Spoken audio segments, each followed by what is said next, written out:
सबसे पहला जो क्वेश्चन है वो कुछ इस फॉर्मेट में है 9, 36, 40, 67, 71 और यहाँ पर क्वेश्चन मार्क, ये आपको वैल्यू फाइंड आउट करनी है।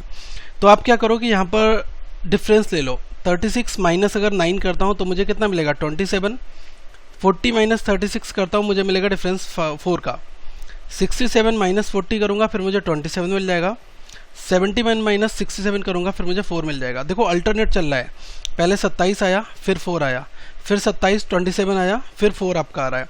इसका मतलब जो यहाँ पर अगला नंबर आएगा वो क्या आएगा 27 आएगा, तो इसका मतलब 71 प्लस 27 इन दोनों को हम यहाँ पर ऐड कर देंगे तो ये कितना आ जाएगा, ये हो जाएगा 98। तो आपका एक क्वेश्चन इस फॉर्मेट में पूछा गया था। सेकंड वाला क्वेश्चन जो है वो कुछ इस फॉर्मेट में है, इसमें दिया हुआ है 10, 25, 45, 70 और 100। ठीक है, नेक्स्ट टर्म आपको x कैलकुलेट करना है। यहाँ पर भी डिफरेंस से ही आपका काम हो जाएगा। 25 माइनस 10 किया तो मुझे मिला 15, 45 माइनस 25 अगर मैंने किया तो ये मुझे यहाँ पर मिलता है 20, 70 माइनस 45 अगर मैंने किया तो मुझे मिला 25 और 100 माइनस 70 किया मुझे मिला 30। अब यहाँ पर आप देखो 15 में 5 ऐड हुआ तो ये 20 हुआ, 20 में 5 ऐड हुआ फिर यहाँ पर फिर 5 ऐड हुआ तो अगला नंबर फिर 5 ऐड होकर ये कितना आ जाएगा 35। इसका मतलब 100 प्लस 35, तो ये x की वैल्यू क्या आ जाएगी 135 इस फॉर्मेट में। ओके, थर्ड वाला क्वेश्चन यहाँ पर हम देखते हैं। क्वेश्चन आसान है, केवल आपको थोड़ा सा लॉजिक यहाँ पर देखना होगा। अब इस क्वेश्चन में थोड़ा देखने वाला क्वेश्चन है। 10 है, इसके बाद में 6 है, फिर 8 है, फिर 16 है और फिर 40 है और यहाँ पर क्वेश्चन मार्क है। अब देखो यहाँ पर 10 से 6 आपका बन रहा है, फिर 6 से 8 बन रहा है, 8 से 16 बन रहा है और 16 से 40 बन रहा है। तो अगर मैं 10 से 6 बनाऊं तो मैं क्या करूंगा कि 10 का मैंने हाफ कर सकता हूं 0.5 से मल्टीप्लाई करके, तो ये कितना आ जाएगा 5 हो जाएगा। इसमें मैं 1 ऐड कर दूंगा तो मुझे 6 मिल जाएगा। मैं क्या करूंगा 6 से 8 बनाना है तो 6 में 1 की मल्टीप्लाई करूंगा प्लस मैं यहाँ पर 2 ऐड कर दूंगा तो मुझे यहाँ पर 8 मिल जाएगा। अब आगे 8 से 16 अगर आपको बनाना है तो मैं क्या करूंगा 8 में 1.5 की मल्टीप्लाई करूंगा तो ये 12 हो जाएगा, 12 में 4 ऐड कर दूंगा तो मुझे 16 मिल जाएगा।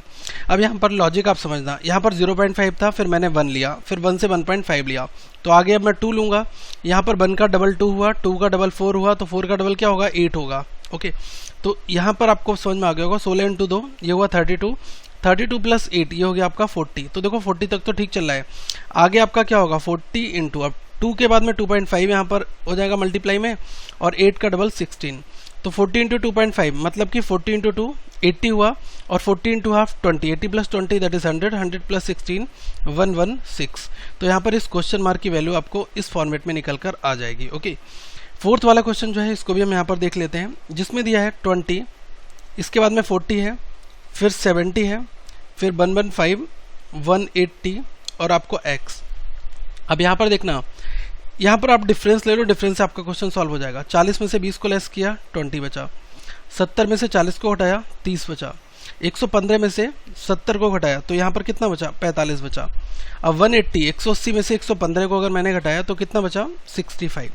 अभी आप देख रहे होगे आपको लेवल 1 में कोई डिफरेंस समझ में नहीं आ रहा है कि क्या चल रहा है, तो मैं एक बार और डिफरेंस ले लेता हूँ इनके बीच का। 30 और 20 का डिफरेंस कितना है 10, 45 और 30 का कितना है 15 और 65 और 45 का कितना है 20। तो यहाँ पर आपने देखा 10 से 15 फिर 20 तो अगला क्या हो जाएगा यहाँ पर 25 हो जाएगा। और जैसे ही आप ये करोगे तो 65 प्लस 25 को ऐड करोगे तभी यहाँ पर ये डिफरेंस वाली वैल्यू आएगी इन दोनों के बीच की। तो 65 प्लस 25 ये आपका हो गया 65 और 5 70 और 20 90।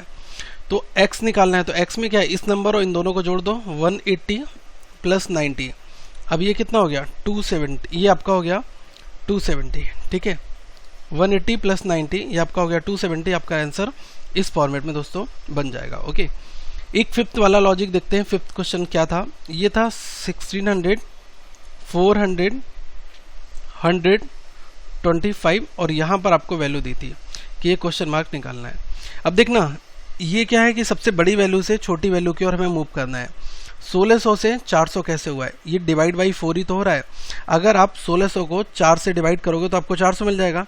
इसका मतलब 400 को अगर मैं 4 से डिवाइड करूंगा तो मुझे 100 मिल जाएगा। अब अगर मैं 100 को फिर 4 से डिवाइड कर रहा हूँ तो मुझे 25 मिल रहा है। इसका मतलब अगर मैं 25 को 4 से डिवाइड करूंगा तो मुझे कितना मिलेगा 6.25 मिलेगा। तो यहाँ पर हमारा जो क्वेश्चन मार्क है उसकी वैल्यू क्या आ जाएगी 6.25। अब देखो 6.25 से 25 हुआ, फिर 25 से 100 हुआ, 100 से 400, 400 से 1600। तो ये लॉजिक आपका यहाँ पर चल रहा है। दोस्तों पजल्स में कुछ फ्लक्चुएशंस देखने को मिले हैं, मैं उन पजल्स को आप तक जरूर बहुत ही जल्दी सॉल्व करने की कोशिश करूँगा, तो आप इस चैनल के साथ बने रहें। बाकी पेपर में जो क्वेश्चंस लास्ट वीक पूछे गए थे लॉजिक और बात की जाए कि पैटर्न की, तो वो मिलते जुलते ही टॉपिक वही थे, नम कोडिंग डिकोडिंग भी आ रहा है, सब कुछ वही आ रहा है। तो आप एग्जाम में थोड़ा सा पेशेंस रखें और उसके बाद इन क्वेश्चंस को सॉल्व करें। अगर आपका कोई डाउट है तो जरूर पूछें, और यहाँ पर एक प्लेलिस्ट दी है पूरी आरआरबी की, आप उसको देख सकते हैं और यहाँ पर भी प्लेलिस्ट आपको मिल जाएगी। और दोस्तों फॉलो कर सकते हैं हमारी वेबसाइट को currentaffairsfunda.com को, और इस वीडियो को ज़्यादा से ज़्यादा लोगों तक शेयर भी करें और वीडियो को लाइक करके अपना सपोर्ट दें। Thank you friends, have a good day.